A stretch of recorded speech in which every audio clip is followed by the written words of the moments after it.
Good day everyone. We are now down to Module 9, the first topic for our finals on mucus controlling drug therapy. We have 6 objectives for this module. We start with defining the terms that pertain to mucus controlling drug therapy, interpret the physiology, which you know best, and the mechanism of mucus secretion and clearance. Name the types of mucoactive medications and their mechanism of action. Describe the medications approved for the therapy of mucus clearance disorders and their approved indications. Identify the contraindications, and finally, explain the interaction between airway clearance devices or physical therapy and mucoactive medications. Sinong inuubo ngayon sa inyo? Very exciting talaga tong subject nyo na to. Lalo na itong cardiorespiratory pharmacology kasi we commonly encounter these and we can really relate to how it is treated. Paano nga ba? Imagine this common situation. May isang student sa class ninyo na may ubo, productive yung cough niya, may plema. Biglang may nagsabi sa kanya, sabihin natin si friend 1. Itong si friend 1. Uy, may plema ka pala. Uminom ka ng Solmux para lumabnaw. Tapos here comes friend number 2 naman. Ay hindi, mas magandang Fluimucil. Mas malakas yun, sabi niya. Ano naman natin to? Si friend number 3. Tingnan mo yung kulay ng plema mo. Pag green o yellow, bacterial yan. Kailangan ng antibiotics. Natin, dami niyang friend. Si friend number 4. Pag white lang, viral lang yan. Tubig lang ang kailangan. Si friend 5, ayan, uminom ka ng gatas kaya dumami ang plema mo. Ang daming advice, kahit wala namang diagnosis. Sino dito ang mga naka-experience na may nagbigay ng ganitong advice sa inyo? Even myself, whenever I hear advice na ganito, ayokong pahiyain yung friend ko. Oh no na lang ako sa utak ko kasi madalas, ayaw nang maniwala ng mga tao sa mga sinasabi. If you have experienced this kind of advice before, mag-send nga kayo ng ganitong emoji. Yan. Kung naka-receive na kayo ng ganitong advice. Now, be honest. If isa naman kayo sa friend na nagbigay ng ganitong advice dati, you send this emoji sa GC natin. Yan. Walang judgment dito. Safe space tayo. It's all about learning. This is why we need to study mucus controlling drug therapy kasi we always encounter. Dapat alam na alam nyo tong part na to. Pag may cough, anong ibibigay? As artists, dapat yan. Alam na alam nyo yan. Let's look at common misconceptions, na we've seen in the last slide. In real respiratory care, hindi ganun kasimple ang plema. Tatlong malaking misconception ang madalas nating marinig. Misconception number 1. Pag may plema, kailangan agad ng pampalabnaw. Diba? Solmux agad, Fluimucil agad. In reality, not all secretions need mucolytics. Sometimes, the patient can clear the secretions naturally. Kaya naman niyang ilabas. Or the cough mechanism is enough. Or kaya na yun ng tubig. Hydration is enough. So, isipin mo, may konting sipon ka lang. Kung malakas yung ubo mo at kaya mo namang ilabas yung plema, baka hindi mo na kailangan ng mucolytic drug. Sometimes, the body is already doing the cleaning.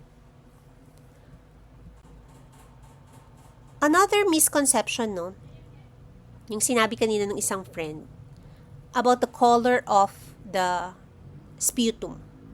Color alone does not confirm bacterial infection.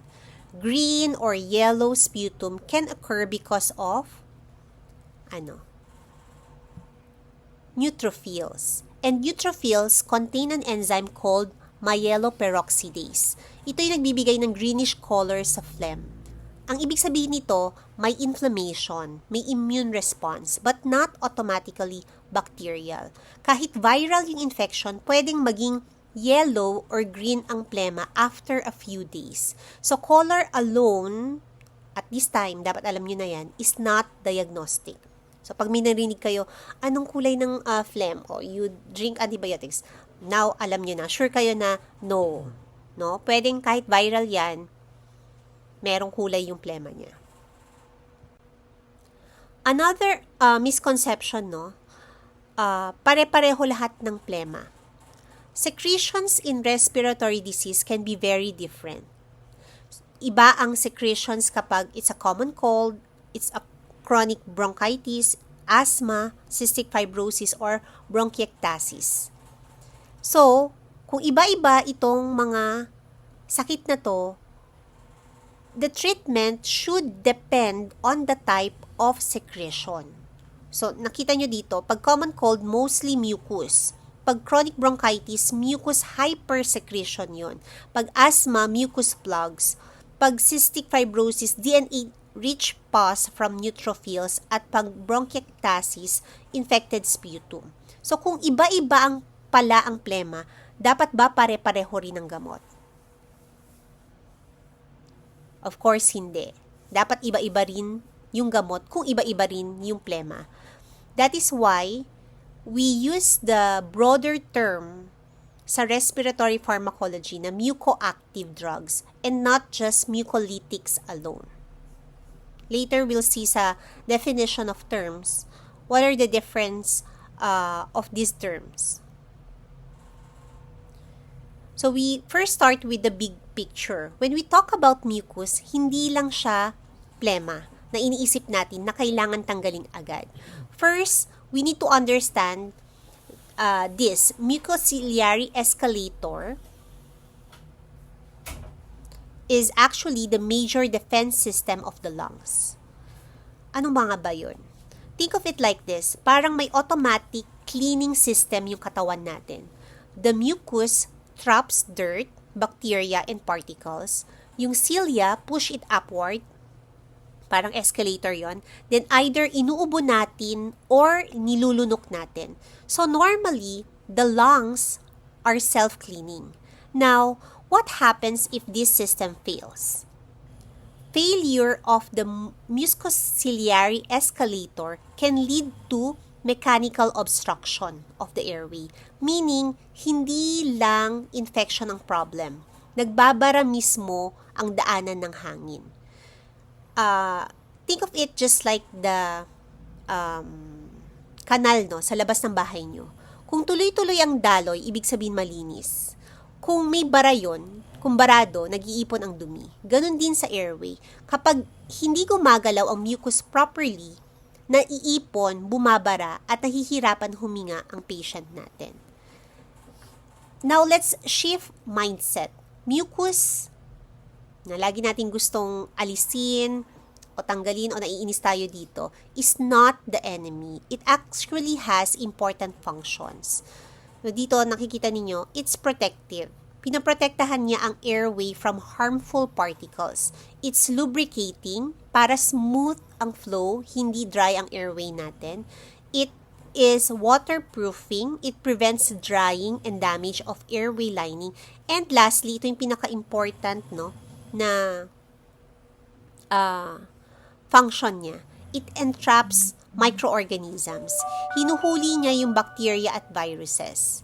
So, mucus is helpful until it becomes excessive or cannot be cleared. And this is where the respiratory care comes in. Hindi natin goal na tanggalin lahat ng mucus. Our goal here is to maintain the right amount, right consistency, and proper clearance. So, in this module, lagi niyong tatandaan, the problem is not just mucus. The problem is when mucus is not moving properly.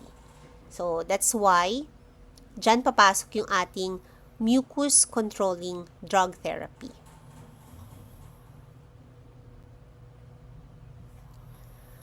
So, before we focus on phlegm, let's ask first, may infection ba? May inflammation ba? Naninigarilyo ba ang patient? Na-expose ba sa alikabok, usok, pollutants? Kasi kung ang source ng problem ay infection or inflammation, tapos plema lang yung tinarget mo, hindi mo na-solve ang root cause. So, balikan natin yung kanal natin sa labas ng bahay. Pwede mo lang itulak yung bara, pwede mong buhusan ng tubig, pero kung tuloy-tuloy namang may basurang nahuhulog sa kanal, babara ulit.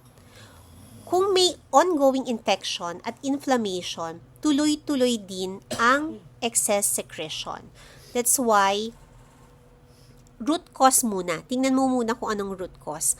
You consider after addressing infection, inflammation, and airway irritant. So, remember the goal natin sa mucus controlling drug therapy? Our main goal is to reduce accumulation of airway secretions. Because, sabi natin kanina, mucus is normal, mucus is helpful until excessive na siya. So, the main goal is to reduce accumulation of airway secretions. Pero hindi lang yon. We also want to improve pulmonary function and gas exchange and prevent repeated infection and airway damage. Kasi kapag naiipon yung plema sa airway natin, nahaharangan yung airflow.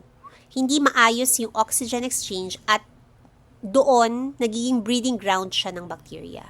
So, parang bahay na hindi nalilinis, naiipon yung dumi, nagkakasakit yung nakatira. Ganon din sa lungs natin. Now, in what diseases do we usually consider this? Isa-isahin lang natin very quickly, no? Cystic fibrosis. Ito yung classic example na kailangan talaga ng mucus therapy. Why? Because the secretions here are very thick and abnormal. Ito yung DNA rich. Chronic bronchitis. Smokers, no? Usually seen in smokers. The problem, too much mucus production. Parang faucet na hindi tumitigil sa paglabas ng tubig. Ito, diffuse panbronchiolitis. Ang hirap i-bigkasin because this is less common, but this is important because ang problem dito is chronic inflammation plus mucus hypersecretion. Ito, primary ciliary dyskinesia. Yung cilia natin dito, parang ito yung escalator. Kung hindi gumagana yung cilia, so kahit normal ang mucus, hindi naman siya gumagalaw yung mucus. So, naiipon lahat yung mucus natin. And asthma. So, this is surprising for me, pero sa inyo siguro as artist, not surprising. Yes, even in asthma, during severe attacks, may mucus plugging. So, hindi lang bronchospasm ang problem. Meron din mucus. And bronchiectasis, it's the chronic dilation of airways plus may pooling of secretion. So, parang may pockets kung saan naiipon yung plema. Now, kailan natin dapat i-consider ang mucoactive therapy? This is very important and often missed. Kasi pag may ubo ka, agad gamot. Pag may plema, agad gamot. Let this sink in sa inyong lahat, no? Mucoactive therapy, hindi ito first line. We only consider mucoactive therapy after number 1, treating infection and inflammation. So, nasabi natin kanito sa previous slide, kung may pneumonia or infection, kahit pa anong mucoactive therapy yung bigay mo dyan, kung hindi mo naman tinreat yung bacterial infection, wala din. So, antibiotics muna, anti-inflammatory therapy muna. Kasi kung hindi mo tinanggal yung cause, tuloy-tuloy pa rin ang production ng plema. Useless na magbigay ka ng mucoactive therapy. Second is, removing itong mga irritants. So, meron pa rin pala. Bakit hindi natatanggal yung ubo ko? Lagi pa rin ako may plema. Nag-take naman ako ng ganito, ganyan. Yung pala everyday. May nag-i-smoke sa katabi mo. May uusok sa labas ninyo. Pollution. Meron ka palang mga allergens. So, you remove all those once again because you cannot treat or you do not treat the mucus alone. You treat the cause first. Kasi si mucus ay helpful nga. So, si mucus, nagiging problem lang siya pag excessive. That's why, before giving mucoactive drugs, you always ask, may infection ba? May inflammation ba? May irritant ba na pwedeng alisin?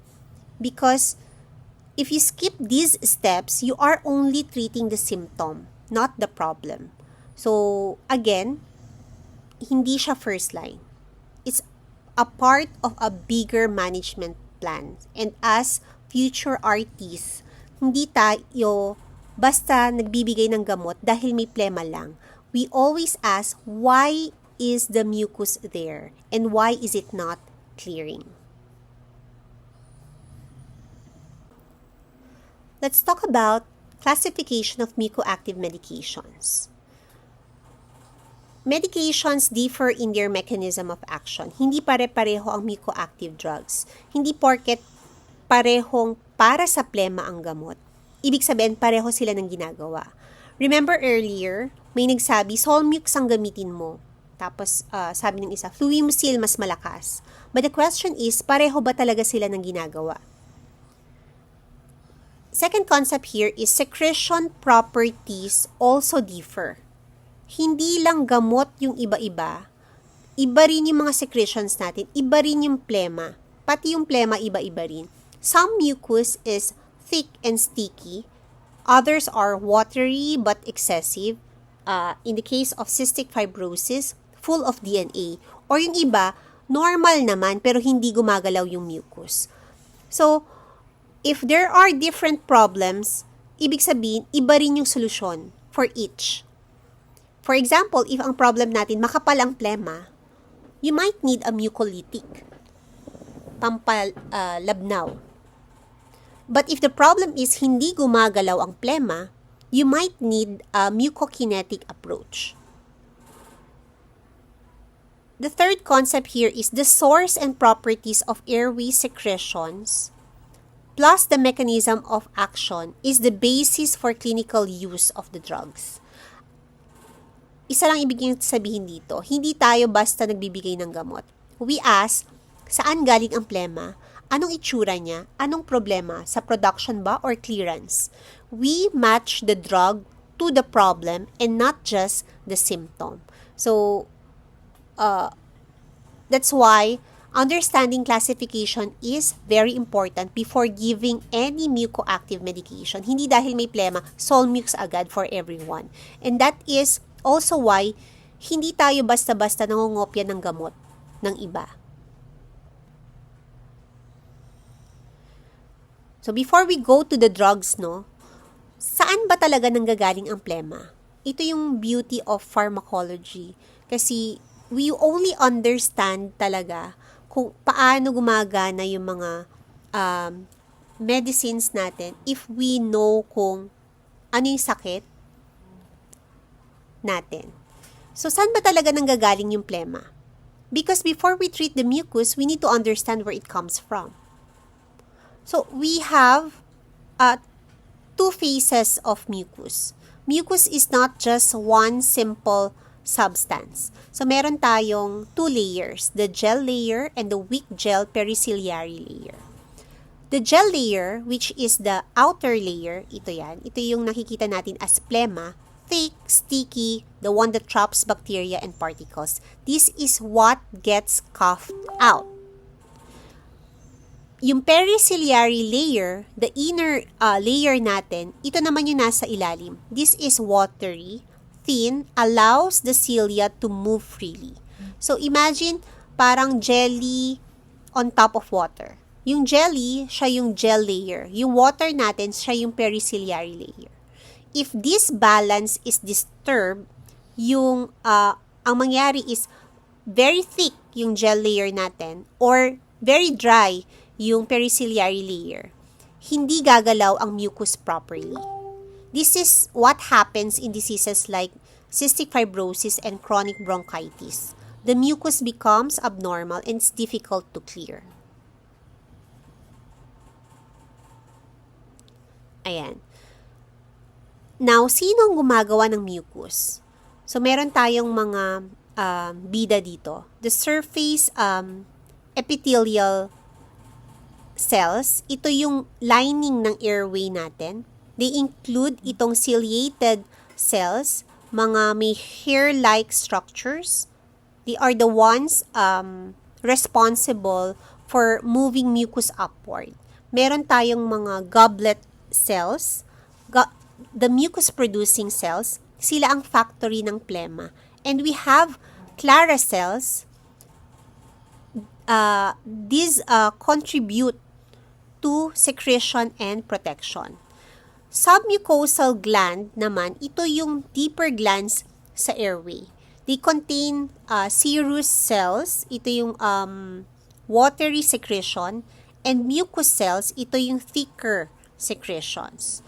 So, think of it na parang factory system yung paggawa ng ating mucus. The goblet cells are the ones that produce mucus. The glands add more secretions, and yung cilia, ito yung ating conveyor belt, yung delivery system. Again, this mucus production is normal, and it only becomes a problem if too much is produced or hindi siya gumagalaw.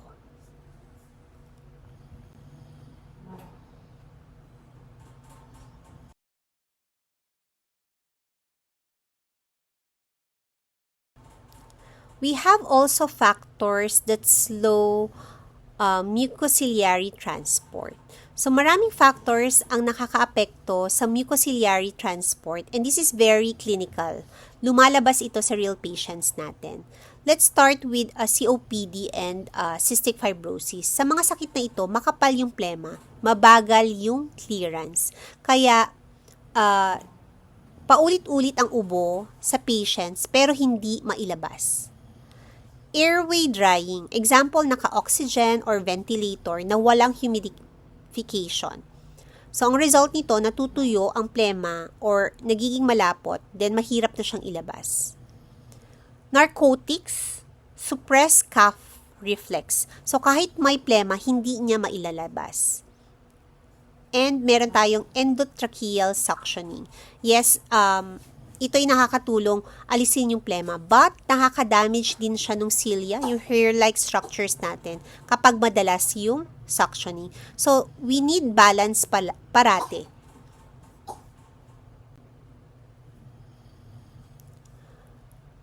We now look at external factors.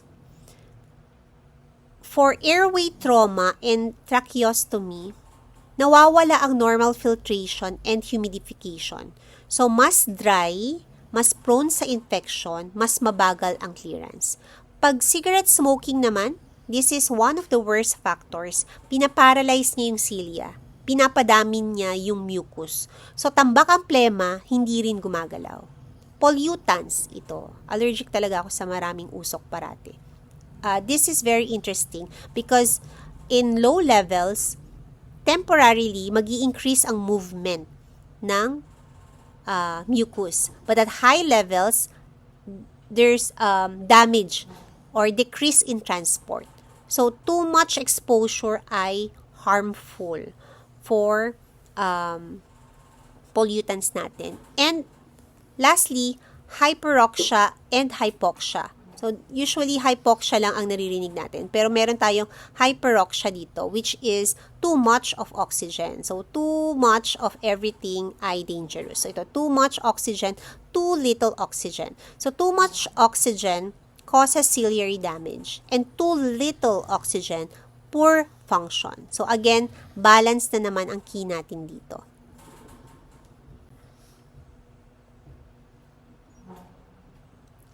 Ito is another common belief. Sinabi kanina dun sa opening slide natin, no? Uminom ka siguro ng maraming gatas kaya ka may plema. Or ang common belief, bawal ang gatas kapag may ubo at sipon kasi dadami yung plema. So according to our text, no, there is no strong evidence that milk increases respiratory mucus production. Minsan, after drinking milk kasi, may feeling na mas makapal yung laway or may coating sa bibig, kaya akala ng tao, dumadami yung plema. Pero, hindi ibig sabihin nun na dumadami talaga ang respiratory mucus.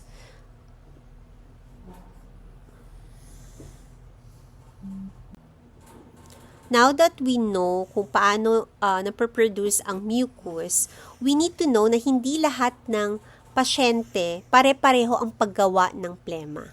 Some patients are overreactive when it comes to mucus production. So, meron tayong term dito na secretory hyperresponsiveness. masyadong hyper responsive. So, masyadong reactive ang mucous glands, even with mild stimulus, slight irritation, or even normal triggers. Sobrang paggawa ng plema. So, instead of normal mucus, nagiging mucus hypersecretion. When does this happen? So, two main situations tayo.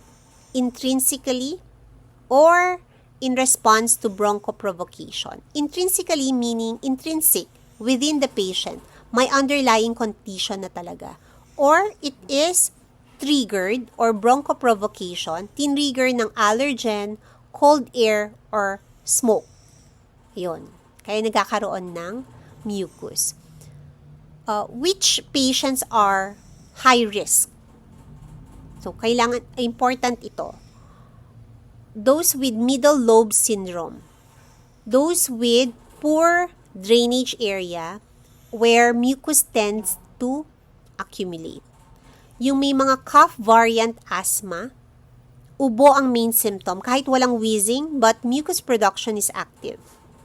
Akala ko talaga dati pag asthma yung may wheezing sound lang. Usually pag minaririnig ako, may asthma ako tapos parang may ubo siya at may plema. Sigurado ka asthma pa ba yan? But yeah, yes. Cough variant asthma. Mucus production is active. Severe asthma. Hyper-responsive ang airways and hyper ang secretion. Dalawa yung problema dito. This is may bronchoconstriction ka na, may excess mucus ba. And we have also forms of lung cancer associated with bronchochorea. Grabe yung mucus production. Patients can produce very large volumes of sputum. So, these patients are different. May plema, bigyan ng mucolytic. No, hindi yun enough for these patients because the problem is overproduction, not just thickness. Kapag mucolytic, again, ang ginagawa niya lang, pinapalabnaw niya. And the problem for these patients, hindi yung thickness of the mucus, but the overproduction.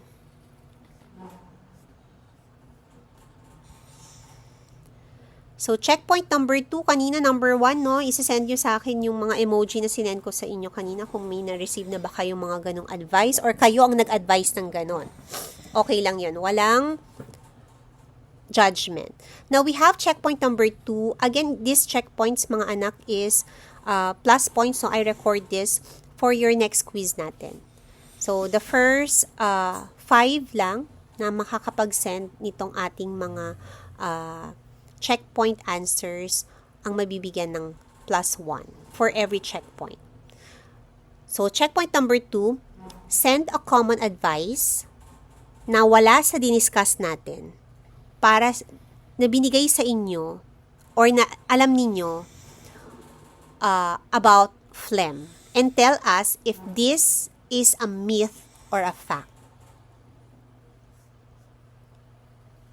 Now, we talk about mucus pa rin. A healthy person produces approximately 100 ml per day. Pero bakit hindi natin napapansin na nagpo-produce pala tayo ng mucus? Kasi, pwedeng nalulunok natin or na-clear silently ng cilia. So, walang symptoms, feeling natin walang mucus. Pero meron. Nagpo-produce nga tayo ng 100 milliliters every day. And ang normal mucus natin is clear, viscoelastic. Anong ibig sabihin ng viscoelastic? May balance yung lapot, viscous, and elasticity flow. And slightly sticky. Perfect ang combination para mahuli yung particles, pero kaya pa rin mailabas. What are these mucus made of? So, the most important component natin is your mucins or glycoproteins. Think of mucins as the structure of mucus. They are the ones responsible for protection, trapping bacteria, and helping clearance.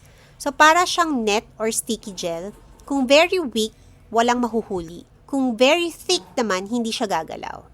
So, balance na naman ang kailangan natin dito. And there are two major classes of mucins. Yung secreted mucins. Ito yung nasa mucus gel, responsible for trapping particles. And meron tayo ng membrane-tethered mucins. Attach sila sa surface ng cells which help in protection and signaling.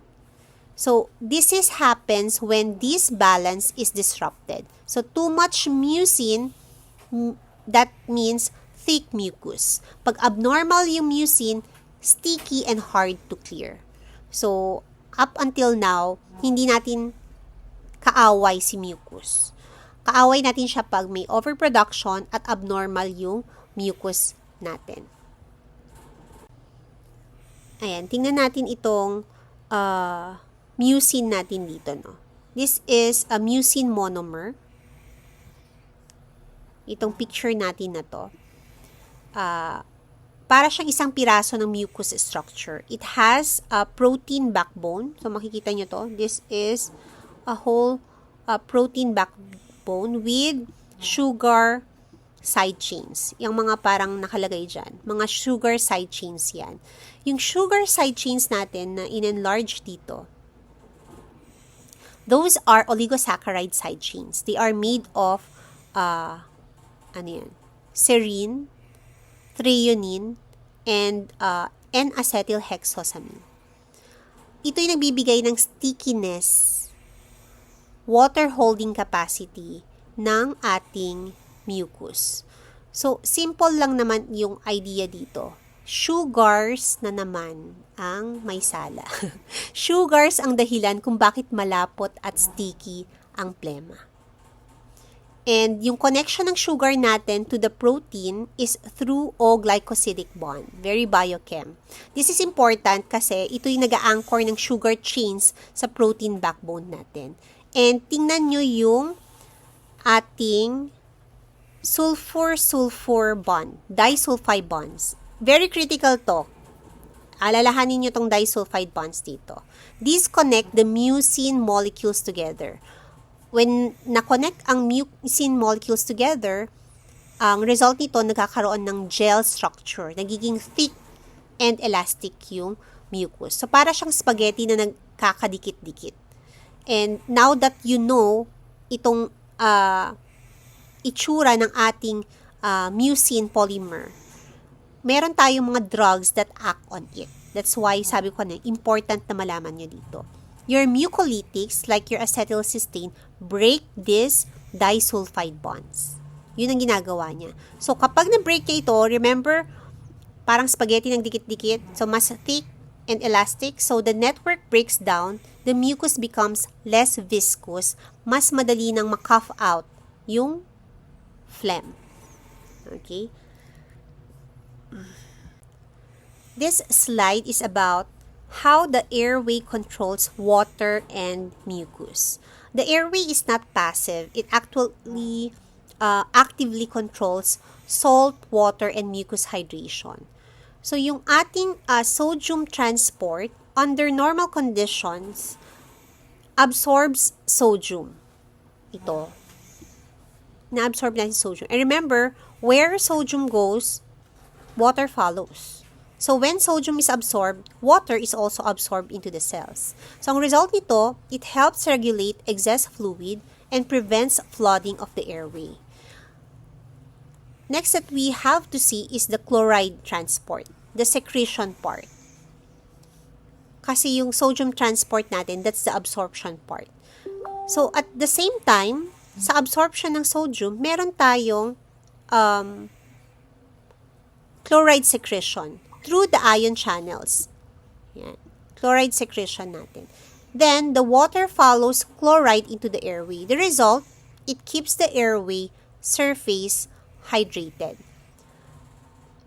So, the water moves in two ways. Active, which follows the ions, and passive through the aquaporins. So, the ions decide, water follows. So, mga anak, dalawang proseso yung nangyari. Absorption, sodium in, and your chloride out. Chloride out. So, when balanced, perfect hydration natin, the cilia can move properly, and mucus is easy to clear. If this balance is disrupted, too much absorption, for example, yung sodium natin, magiging dry yung airway. Magiging thick yung mucus. Kapag too much secretion naman, paglabas ng chloride, excess fluid. For example, yung ating sakit na cystic fibrosis, walang chloride secretion. That means walang water secretion. The result, thick, sticky mucus. That's why the balance between sodium absorption and chloride secretion, doon nagde-depend yung ating airway hydration. Ito na ulit lang Okay, basic terms muna because this is where students get confused sa mga terms na meron tayo. Anong difference ng mucus sa phlegm sa sputum? So, dapat sa inyo alam nyo na yon. So, mucus, ito yung normal secretion. Galing sa goblet cells at glands, may tubig, proteins, and mucins. So, hindi masama ang mucus, protective siya. Phlegm, on the other hand, ito yung abnormal. Ito yung inflamed mucus. Usually, may infection or inflammation. Mas makapal, minsan may kulay. Sputum naman, ito yung nilalabas or expectorated phlegm. Nilalabas ng pasyente. So, mucus is normal, phlegm is infected, sputum siya yung nilabas. So, easy way to remember this is sputum is what you see outside. So, pag nilabas mo na siya, sputum na yon, hindi na yun phlegm. Next, we have mucoactive agents. Ito na yung mga gamot. Mucoactive agent is the general term. General term. Lahat ng gamot na may effect sa plema, dito papasok. Siya yung umbrella term natin. Mucoactive agent lahat yon. Ang mucokinetic agent, kinetic, kinesis, ibig sabihin, pinapagalaw ang plema. It improves cough, improves ciliary movement. So, hindi siya lumalabas, kaya kailangan mong galawin. Mucoregulatory agent, on the other hand, pinapabawas ang plema. It regulates the phlegm, reduces mucus production. You use this pag sobrang dami ng plema. Ano naman to? Mucospecific agent. Pinapakapal ang plema. It increases viscosity of secretions. What? Yes, medyo weird ito, but this is used pag masyadong watery ang secretions. And lastly, yung pinakapaborito nyo, mucolytic agent. So, mucolytic agent, pinupunit niya yung structure ng plema. It breaks down the mucus structure. It breaks polymers. It makes it less thick. So, pinapalabnaw niya. Okay? So, these are the basic terms before we go to the next slides of this module. Now let's look at what happens to mucus in diseases. In real life, mucus is not always normal. In many pulmonary diseases, mucus becomes abnormal and the clearance becomes impaired. This table shows us side by side the differences of mucus amount, consistency, quality, clearance, the main problem, the pathophysiology of different diseases compared to the normal airway. We have first our chronic bronchitis.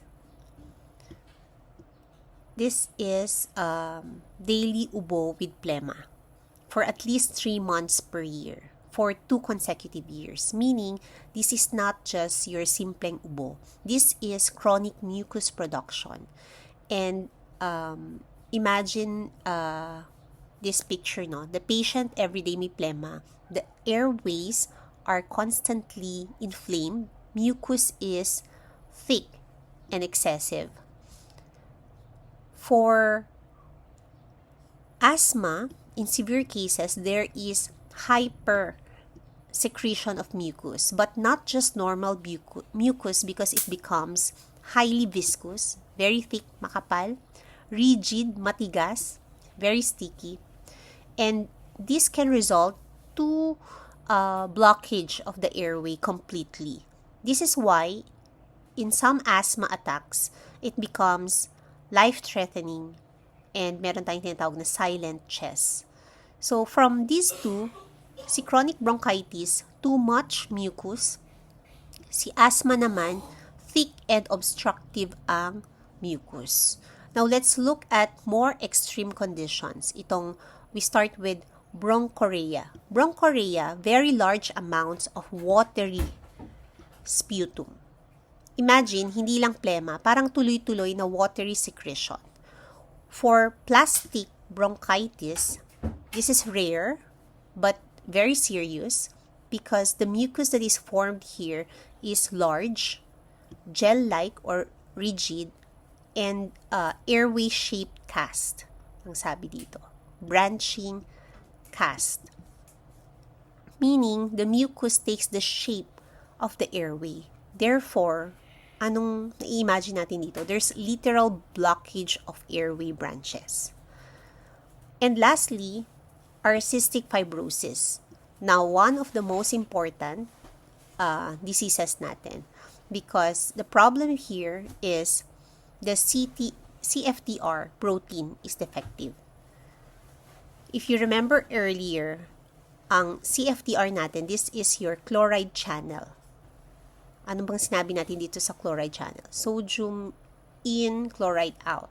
If CFTR is not working, there's no chloride secretion, no water follows, and as a result, the mucus become thick, sticky, and hard to clear.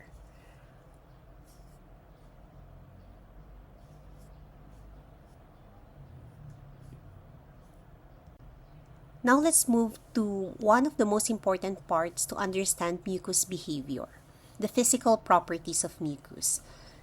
Hindi lang plema yung problema. The real question is, anong klaseng plema? Malapot ba? Malagkit ba? Nababanat ba? That's why we need to study the properties of mucus. And we start with adhesive forces. This is very basic, no? Adhesion means gaano kadikit ang mucus sa airway wall. So, kapit sa pader. The clinical implication or relevance of this, if too adhesive, mahirap tanggalin kahit umuubo ka. Nandun pa rin, nakakapit pa rin. Ano namang difference niya with cohesion forces? Cohesion means gaano kadikit ang mucus sa sarili niya, not sa walls. Kapit sa sarili, if mataas ang cohesion, buo-buo yung plema. Na-experience nyo na ba yun? Mahirap putulin, mahirap ilabas. Next, we have viscosity. This is very familiar to you. Kapal ng mucus. Gaano siya ka-thick? Gaano kapal? That means, if high yung viscosity, parang kapag naglalabas ng ketchup from a bottle, pag very viscous siya, mabagal gumalaw. Mahirap siyang i-expectorate. Kapag lagyan mo siya ng tubig, yung ketchup, sa bote, mas mabilis siyang gumalaw, mas mabilis lumabas. Next is elasticity. Elasticity, elastic, parang si elastic man, no? Nababanat pero bumabalik. So, parang goma, the ability to return to original shape. If too elastic, yung mucus natin, hindi siya napuputol. So, kahit umubo ka, hindi pa rin lumalabas kasi bumabalik pa rin siya sa original shape niya. Ito, another term, rheology. Bago to, no? Rheology is the study of flow. Combination siya of viscosity and elasticity. Meaning, how the mucus behaves when force is applied, like coughing. Next is spinability. Spinability, ability to stretch into threads. So, parang cheese na hinihila. May strands. What this means, if there's high spinability, there's strong cohesion. Meaning, stringy yung mucus, mas mahirap siya i-clear. Next is viscoelasticity. So, there are two root words here, viscous and elasticity. So, parang siya si rheology, the study of. But, again, it has both solid and liquid properties.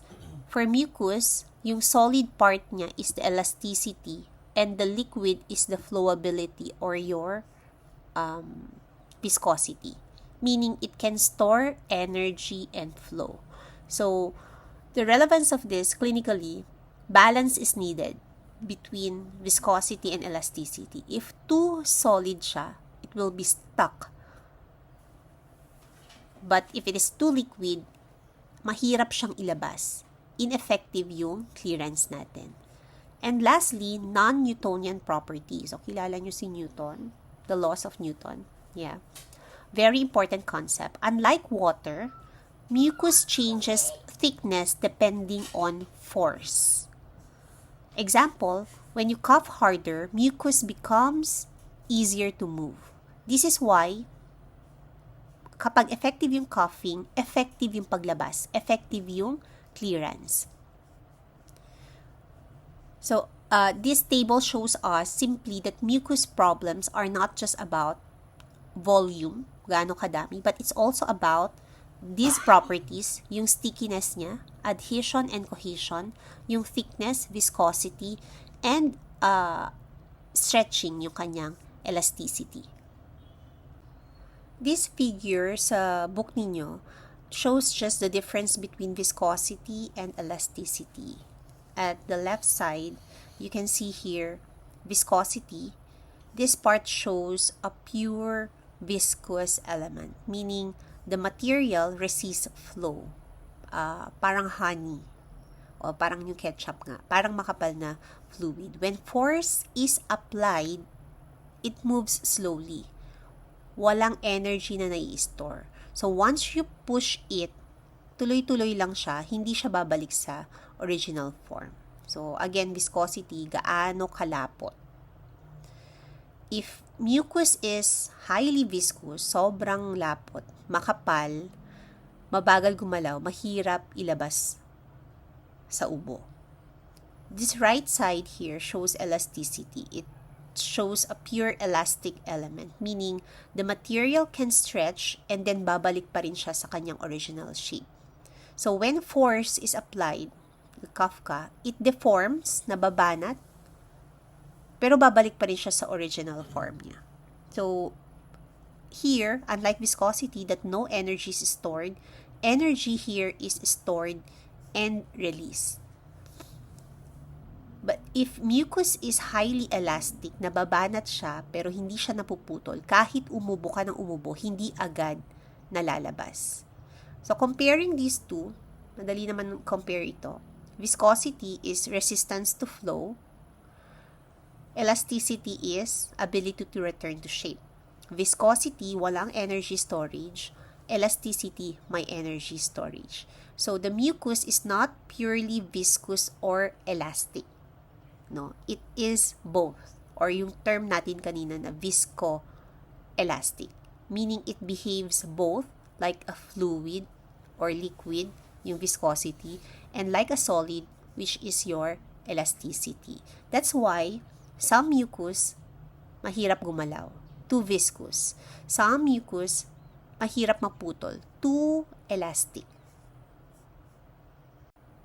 Alright, so going to viscoelasticity, this figure from your textbook shows us the that concept of viscoelasticity. The top part here shows us the viscoelastic substance o yung rubber model natin.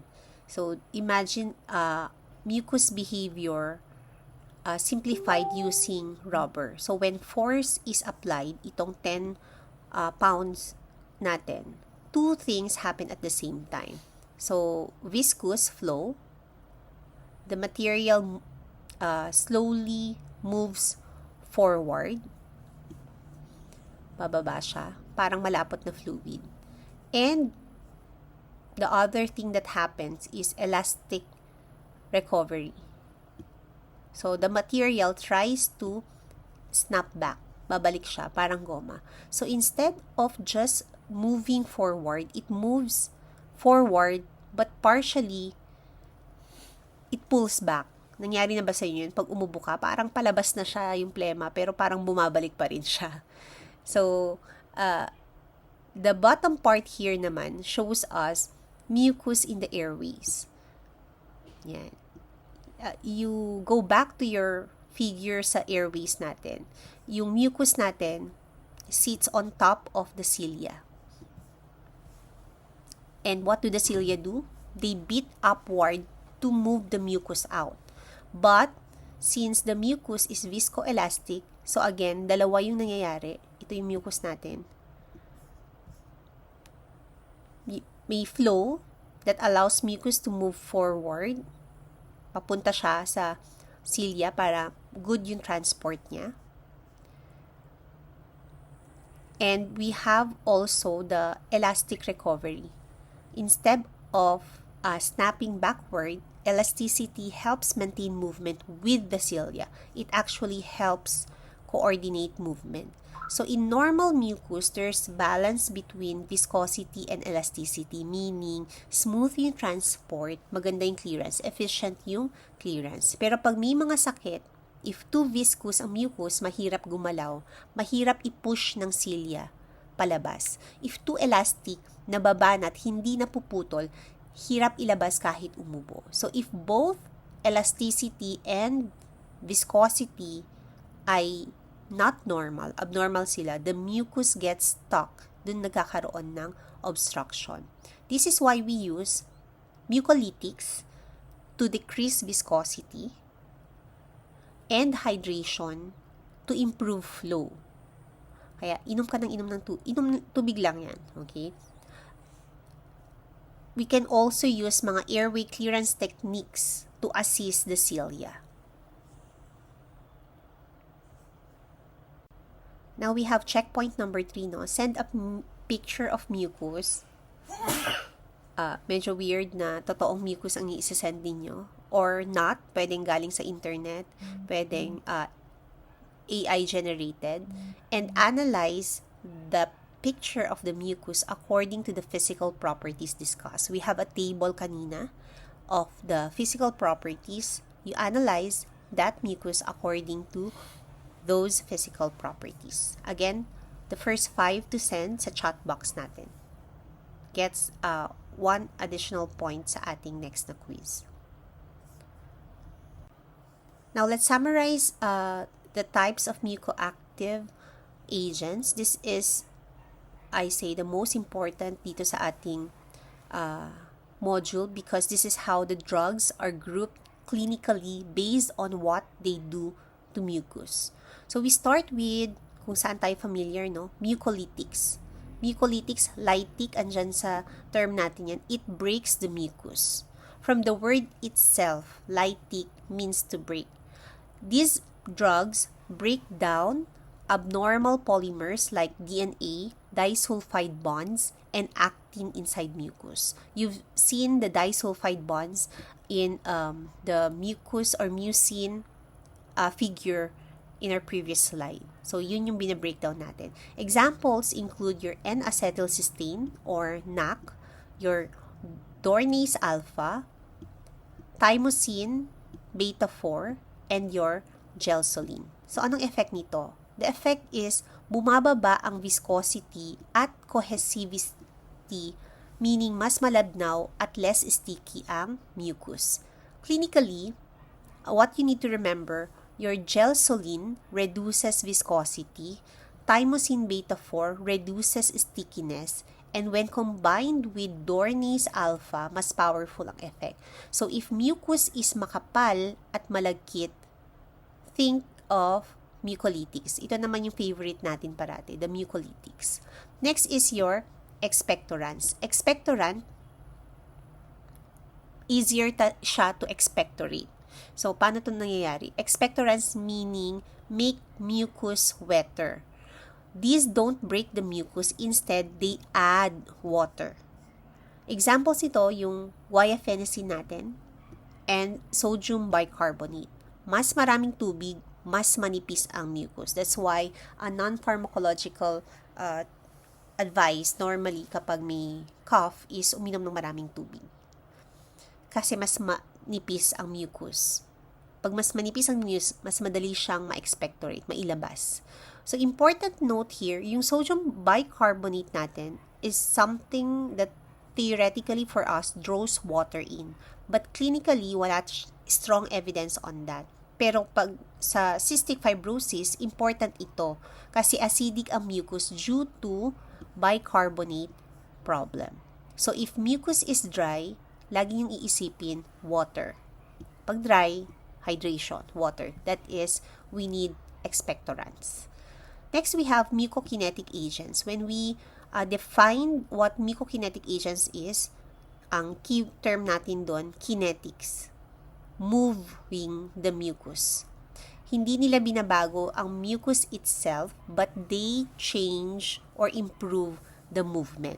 Examples here are our bronchodilators, hypertonic saline, surfactants natin. The effect is simply mas gumagalaw yung mucus, mas better ang clearance na ilalabas natin yung phlegm. Paano ito nangyayari? Bronchodilators, we've learned that they open the airways. Bronchodilation. The cilia for this will work better. So, if the problem is hindi mailabas ang plema, think about mucokinetics.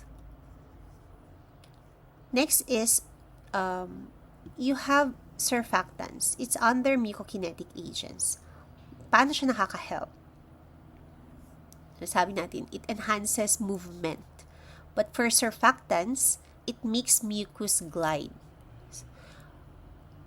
Surface active agents or surfactants, they reduce the tension or the surface tension specifically between the mucus and the airway. Mas madali siyang parang slide, parang may oil.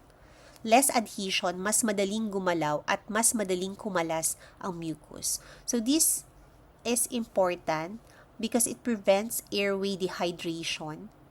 It helps cilia push the mucus efficiently and allows mucus to release from cilia. This is normally used in chronic bronchitis and cystic fibrosis.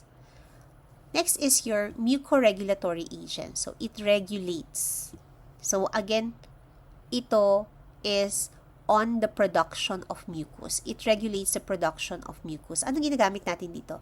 Anticholinergics, corticosteroids, macrolides. So, if the problem is there's too much mucus production, like sa COPD or severe asthma, you think about mucoregulators because it decreases the production of mucus.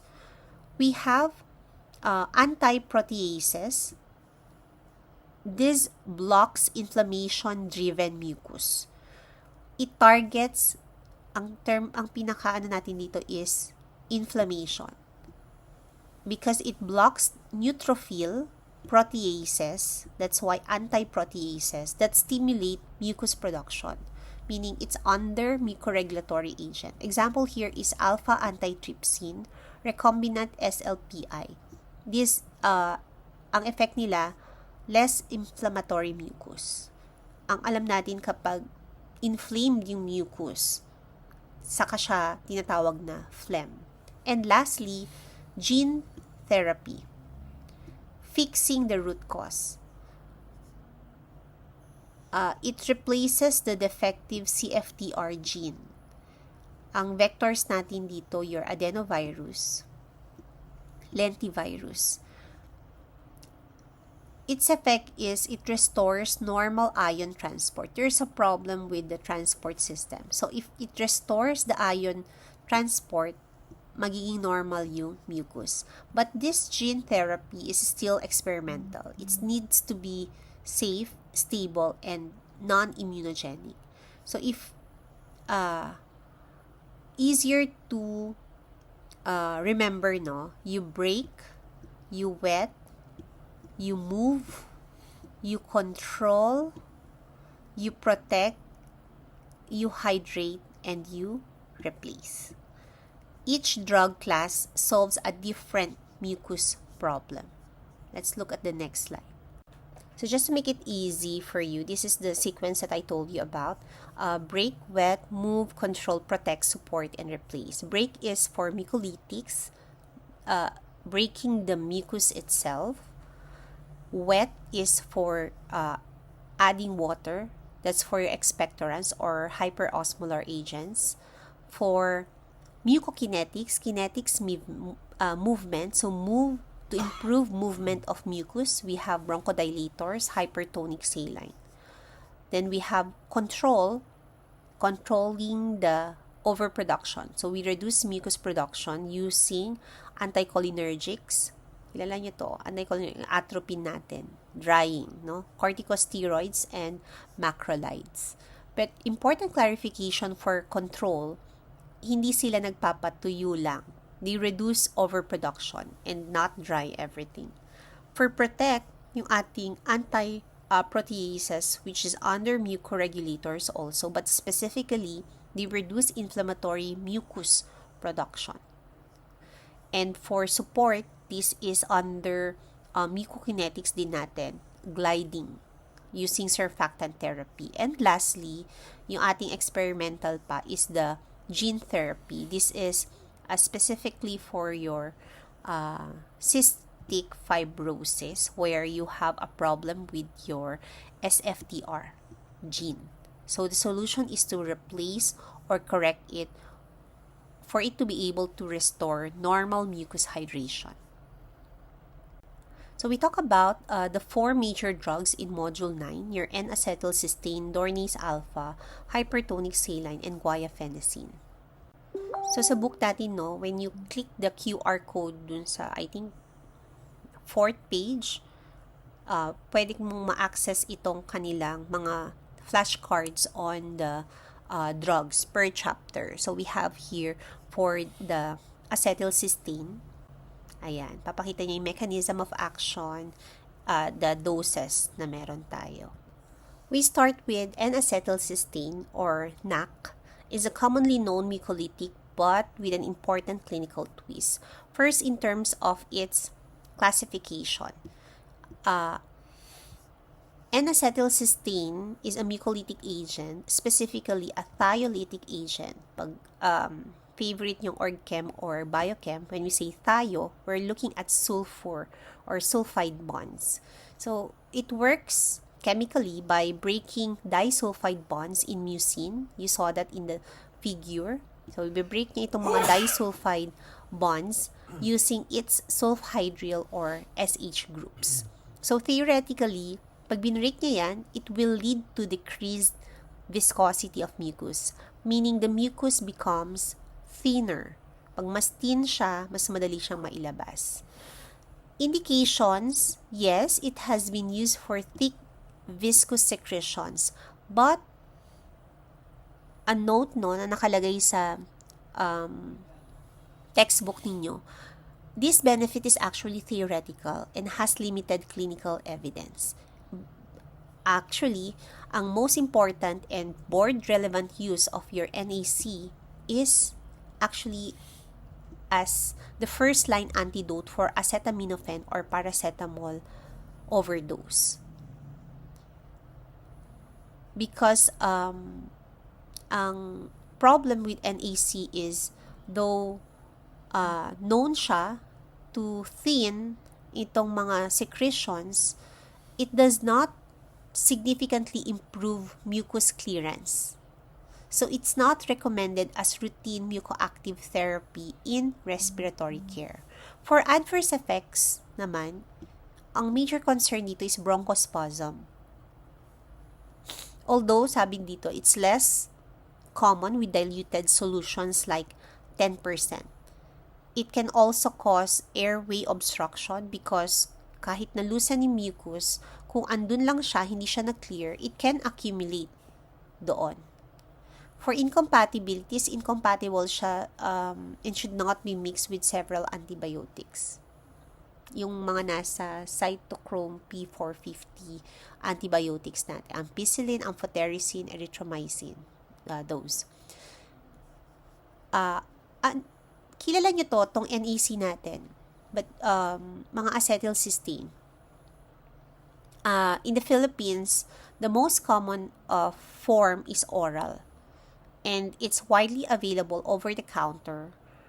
Yung fluimucil natin is actually acetylcysteine.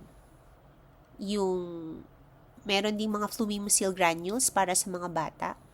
Meron din yung fluimucil na effervescent, yung 600 milligrams. Solmux, popular brand natin is acetylcysteine.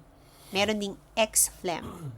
Meron din tayong mga generics of acetylcysteine. But normally, it's in effervescent tablets, syrup, capsules.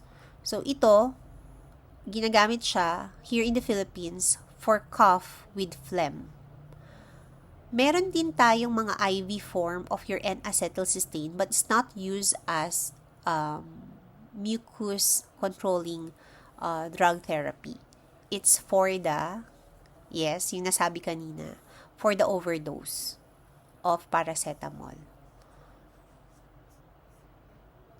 Ayan, nilagay lang natin yung kung anong nakikita natin dun sa QR code ng Nirao, your Dornase Alpha, which is also has the brand Pulmozyme.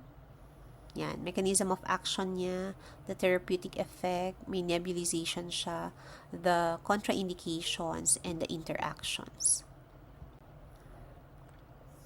Yan, Dornase Alpha, sabi natin kanina, kasama niya si N-acetylcysteine sa mucolytic. It's also known as Pulmozyme, and this is different from your N-acetylcysteine because this one is clinically effective. Known as clinically effective compared sa N-acetylcysteine natin. So how does this work, no? Dornase Alpha is a mucolytic, specifically a recombinant human DNase, meaning enzyme siya. That's why Pulmozyme. Enzyme siya that breaks down DNA. Tingnan natin yung mechanism of action niya. In diseases like cystic fibrosis, the mucus is thick not just because of mucin, but because of DNA from dead neutrophils. So what does Dornase Alpha do? It breaks down the extracellular DNA in mucus. That means it results to decrease viscosity and decrease adhesiveness of the mucus, therefore easier ang clearance of secretions. So this drug is specifically used for cystic fibrosis. Yun yung primary use niya talaga. Because yun nga, it helps clear thick, purulent secretions, decrease frequency of infections, reduces need for IV antibiotics, and helps preserve lung function. So, hindi lang siya pampalabnaw, which mucolytics does. It actually improves outcomes. Standard dose here is 2.5 milligrams once daily via nebulization. And take note, this must be used with approved vehicles, devices na nakalagay dito. It's stored in a refrigerator, must be protected from light. So this means itong drug na to is a specialized drug. Hindi basta-basta ginagamit. For the adverse effect, generally well-tolerated. Wala tayong mga masyadong problem dito. And very important, although nakalista dito yung mga common side effects niya, clinically, sinasabi na wala siyang masyadong difference when it comes to adverse effects with a placebo. Meaning, wide ang kanyang therapeutic index, meaning safe siya clinically. Meron ba tayo nito sa Philippines?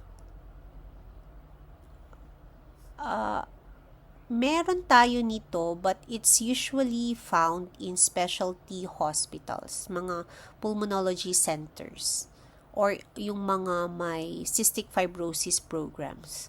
So, that's why it's not commonly stocked in regular pharmacies. Pero since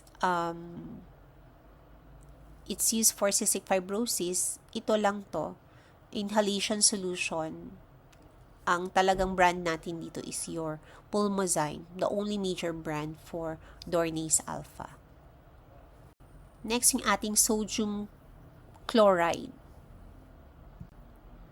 Yan. Major function of sodium. Sodium, you remember, yung ating transport system. The major cation of extracellular fluid that controls water distribution. So, it's for airway clearance. It's a mucokinetic. So, it can be used for adults, sabi dito. Teka lang, tingnan natin yung aking na-generate. Yan. So, in terms of classification, yun nga, it's a hyperosmolar agent or mucokinetic agent. Kinetic, kinesis, so movement. Its main job is not to chemically break mucus like a mucolytic, but it helps move mucus by improving hydration and clearance. Ano nga bang ginagawa ng hypertonic saline or yung ating sodium chloride kanina? Ang main action niya is osmosis. Hypertonic saline creates an osmotic agent, which means it pulls water sa ating airway lumen. As a result, so gusto natin ng hydration, just like an expectorant, the airway surface liquid becomes more hydrated and mucus becomes less thick indirectly. And your cough and ciliary activity are stimulated. So, ang overall result nito is the increased mucociliary clearance. It's usually used for patients with cystic fibrosis and bronchiectasis. Yung merong mga thick dehydrated secretions na mahirap ilabas. So, as to dose, it's usually 3% to 7% via nebulizer tayo. It's often given with a bronchodilator before treatment. Why? Bakit? To prevent bronchospasm. Adverse effect, yun nga, bronchospasm. That's why they always give bronchodilator first before itong hypertonic saline. Adverse effect niya, coughing, throat irritation. And dahil sodium chloride ito, unpleasant salty taste.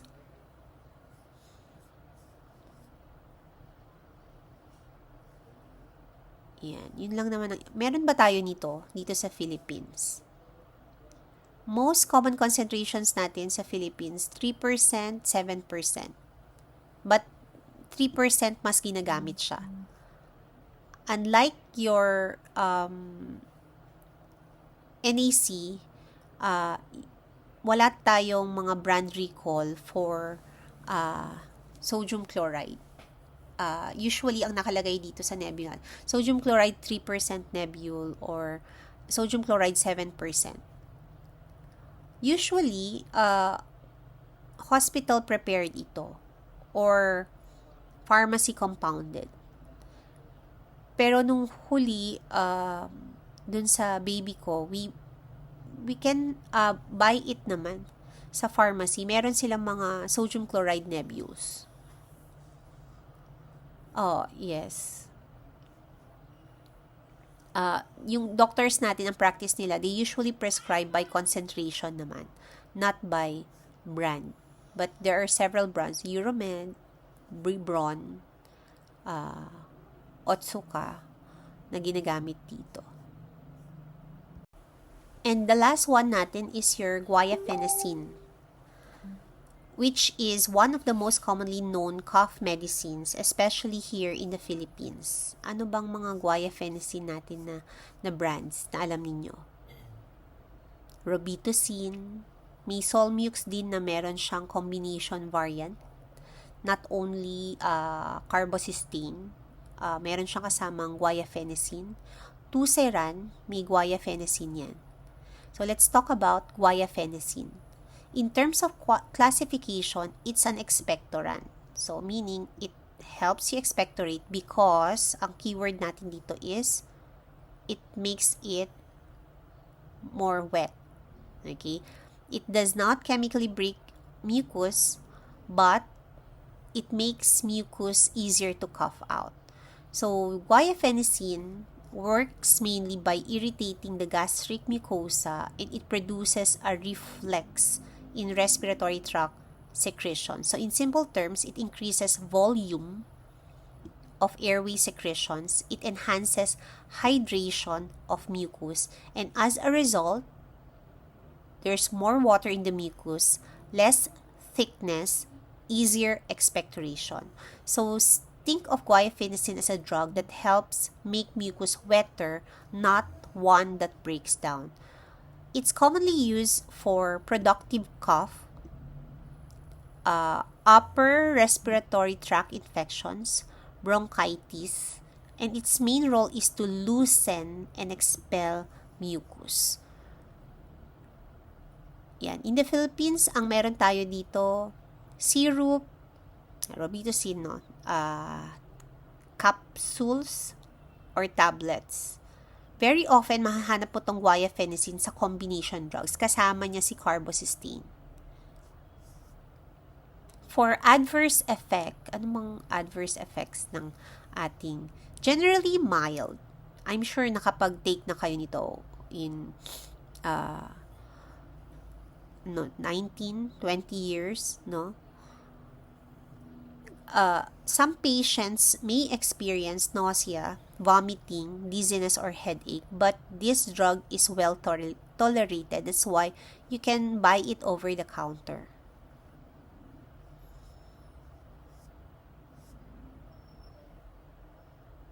Ano bang natin? Robitussin. Anong tsura ng Robitussin? Wala akong nakuhang picture. Meron din tayong Mucinex. Bioflu ay merong guaifenesin in some variants. Meron siya mga expectorant components. Decolgen, i-check nyo nga. And Neozep, yung may forte ganun. Usually, guaifenesin is confused with carbocysteine. Hindi, no? Magkaiba sila.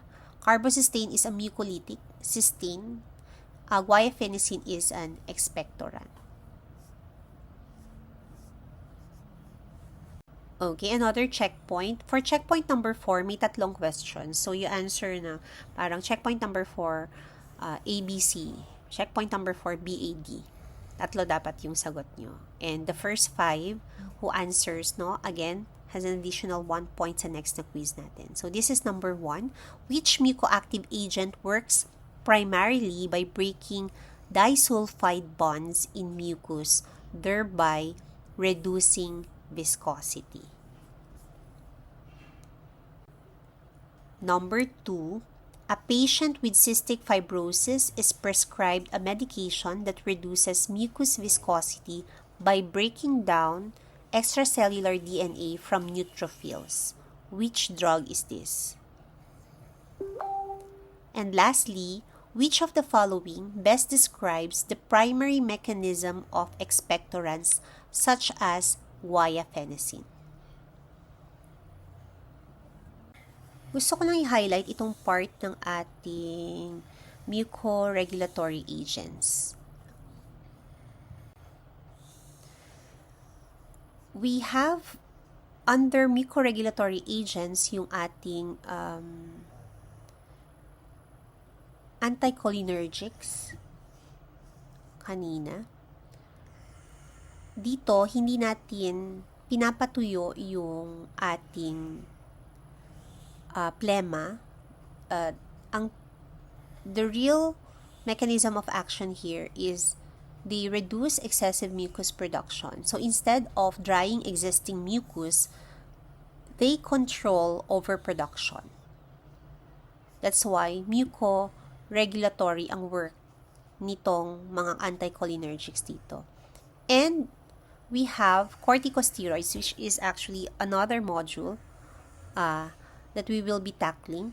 Very important if meron tayong mga inflammation. If the airway is inflamed, nagiging overactive ang mucus glands. So what do steroids do? They reduce inflammation. They reduce mucus production. Remember, yung ating phlegm is inflamed mucus. So, sa asthma or COPD exacerbation, kung inflamed ang airway, steroids can help reduce secretion burden. And we have macrolides. Macrolides, yes, antibiotics sila. Isa na naman sa module natin. This is the last module natin. Antibiotics sila pero they have extra role. They have immunomodulatory effects. Meaning, they reduce inflammation, they reduce neutrophil activity, and they can decrease mucus production over time. So, ginagamit sila sa chronic conditions like your bronchiectasis. Isa sa in-include ko dito, bronchodilators. Bronchodilators, babalikan na, because we've discussed it before, anong ginagawa ng bronchodilators? They aid mucus clearance.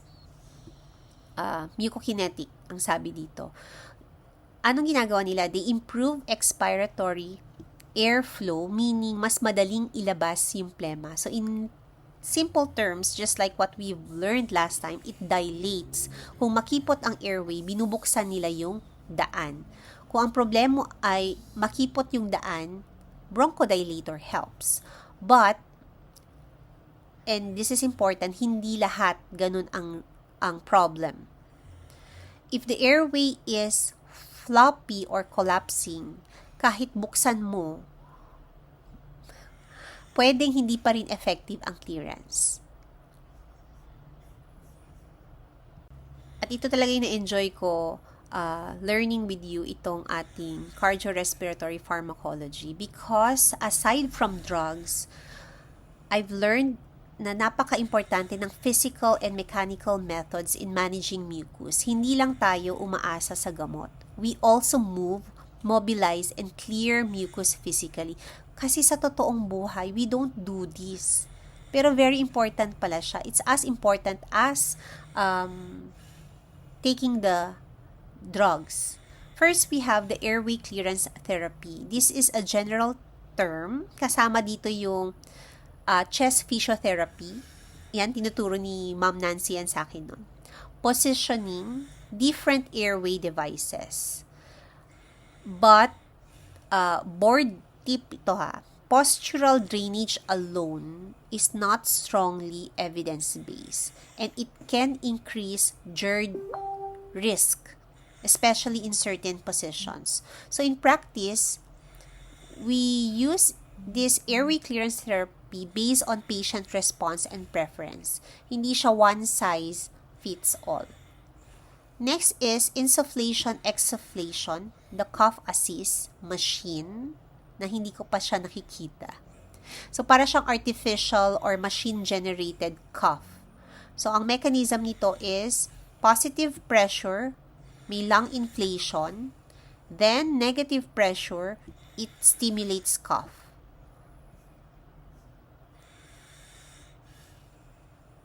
This is for people na hindi nakaka-cough, no? The machine cough is for weak cough. Hindi nila kayang mag-cough. Sino ba tong mga may ganito? Mga patients with neuromuscular problems like ALS or spinal cord injury. Next is this ACB-FET combination. This is a structured breathing technique. Tatlo lang yan. Relax breathing, deep breathing, and the half coughing. Relax, deep, and half. This helps moves mucus from the small airways to the large airways, then out. Very practical, no equipment needed. Then we have autogenic drainage. This is more advanced. It controls breathing at different lung volumes to mobilize mucus. So it slowly mobilizes mucus without forceful coughing at first. But sabi nga dito, it's more advanced. So it requires training. Kailangan cooperative yung patient. So hindi lahat ng patient pwede dito sa autogenic drainage. Exercise. Kaya pala pag yung asawa ko may cough siya na hindi niya mailabas, no? Tumatalon-talon siya. Simple but powerful ang exercise because it increases ventilation and airflow. Ang effect nito, it improves sputum production, improves bronchial hygiene. So, minsan, just walking or activity can help mucus clearance. More on movement tayo dito. A natural airway clearance. Maganda to. Maganda tong sabihin sa mga extension ninyo. No? Exercise. Kapag may phlegm, mag-exercise kayo. Next is positive airway pressure or the PAP therapy. Mechanism nito, it provides positive pressure and it keeps airways open. So, ang effect nito, it helps mobilize secretions, prevents airway collapse, and can be an alternative to chest physiotherapy. Ito, ano to? HFCWC or the VEST therapy. Ito yung, nakita ko na to. May nakita akong ganito sa Facebook ata or sa TikTok. The vibrating chest. No? Sana maganda to sa mga kids. No? Nagva-vibrate yung vest na ginamit. Mechanism is high-frequency chest oscillation which will help loosen the mucus. So, this one is very effective sa ating cystic fibrosis. Dornase alpha actually works best during VEST therapy. Not before or after. And lastly, your oscillatory PEP or the flutter device, it combines both itong PEP and high-frequency oscillations. Meron kang small ball inside that creates vibration. Very common ito sa ating mga outpatient settings. Ang maganda with this slide, it tells us na ang focus dapat sa pagtanggal ng mucus is to normalize mucus properties.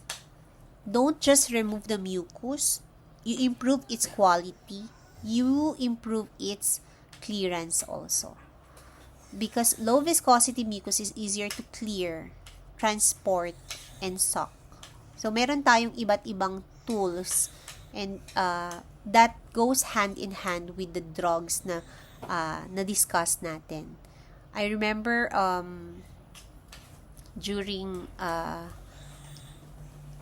the time na nasa hospital yung anak ko, yung ginagamit nila after nebulization with a bronchodilator and anticholinergic nebule, nagaano sila sa likod. I don't know what that is called. You send me. I heard that last. Akala ko pwedeng kamay lang. Meron palang ginagamit na instrument na para mas effective yung pag pat after, no? Meron silang adult na ganon at meron din silang pang baby. Let me know sa ating GC kung anong tawag ba doon. And this is what you always miss sa inyong report, but this is, I think, the most important part, especially if you are already on the hospital floor. Before treatment, kapag may nakita kayong mga hirap umubo, hirap huminga, and the doctor tells you, give a mucoactive therapy. Pero before ka basta mag-nebulize, hindi agad gamot. You assess first. So, before treatment, You ask, no, kaya niya bang ilabas yung plema niya? You assess kung conscious ba siya, may cough ba siya, malakas o mahina. Kailangan ba ng additional airway clearance like suction or CPT? So, kung mahina yung ubo ng patient, kahit anong mucolytic ibigay mo, wala ring lalabas. So, dito pa lang, you're already planning kung anong bibigay natin, not just giving medicines. During treatment naman, for example, nag-nebulize ka na, you observe, tama ba yung ginagamit na equipment? Tama ba yung paggamit ng equipment? May pagbabago ba sa airflow? Nagbago ba? May dumadami ba yung secretions ng patient natin? Kumusta yung paghinga? Mabilis o mahirap? You ask the patient naman if you are the RT. Mas gumaan ba yung pakiramdam niya? Then check for adverse reactions. Check for the usual adverse reactions of the drugs that you give. Bronchospasm, mga nausea, vomiting, i-check nyo yan. So, hindi porket meron ka ng gamot kasi, effective na. You always ask, that's why us, no, as pharmacists, we don't really like taking meds. Kasi alam namin na these drugs, though helpful, meron lagi siyang mga side effects. And long-term monitoring, you check kung na-reduce ba ang mga ER visits or hospitalization nung patient mo. Kailangan pa ba ng antibiotics? Nag-improve ba yung pulmonary function ng patient?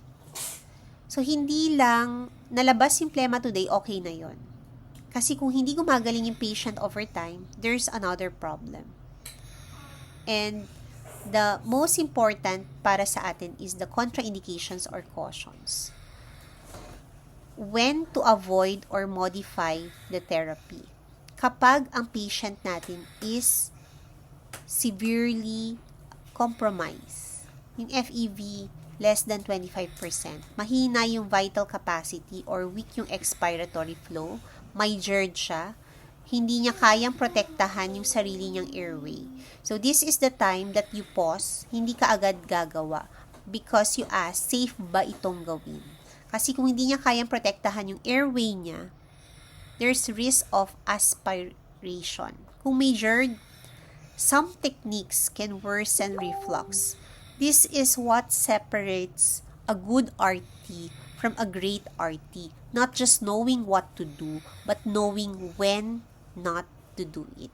So, mga anak, tandaan ninyo, being a respiratory therapist is not just about giving treatment. It's about thinking like this. Itong RespiCare assessment natin. Before, after, during, and always. So, again, for this module, hindi lahat ng plema pare-pareho. Therefore, hindi rin pare-pareho yung ating management. Alright, class. So, let's wrap up Module 9. Napahaba tong video na to kasi 3 beses ko tong binidyo kasi iba-iba yung mga pinuntahan ni ma'am. But we've achieved all these objectives, defining terms related to mucus therapy. You know and you are now familiar with what mucolytics are, expectorants, mucokinetics, mucoregulators, even yung ating properties, viscosity, adhesiveness, mucociliary clearance. And these are not just definitions, but because these are the foundation of how we understand mucus behavior. Next, yung ating physiology of mucus secretion. This is another important thing because now you understand that mucus is not part only of a mucociliary excalator.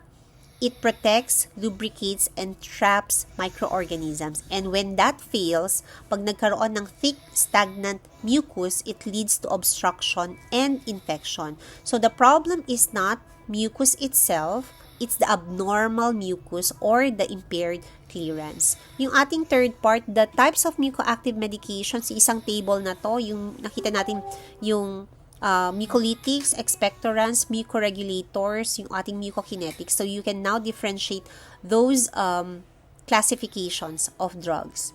And yung ating approved medications, we discussed 4 only dito sa module na to. Yung ating acetylcysteine, Dornase alpha, hypertonic saline, and yung guaifenesin. We've also identified contraindications of those drugs, and yung favorite ko dito is the integration of the airway clearance techniques natin. The drugs alone are not enough. That's what I learned dito sa module na to. They must be combined with airway clearance therapy, mga devices, yung favorite ko, sana may vest, and proper physiotherapy. So, we don't just remove mucus, we restore airway function and improve patient outcomes. That's all for Module 9, and I'll see you not face-to-face yet. Siguro sa next PowerPoint video natin on Module 10 on surfactant agents. Bye, everyone!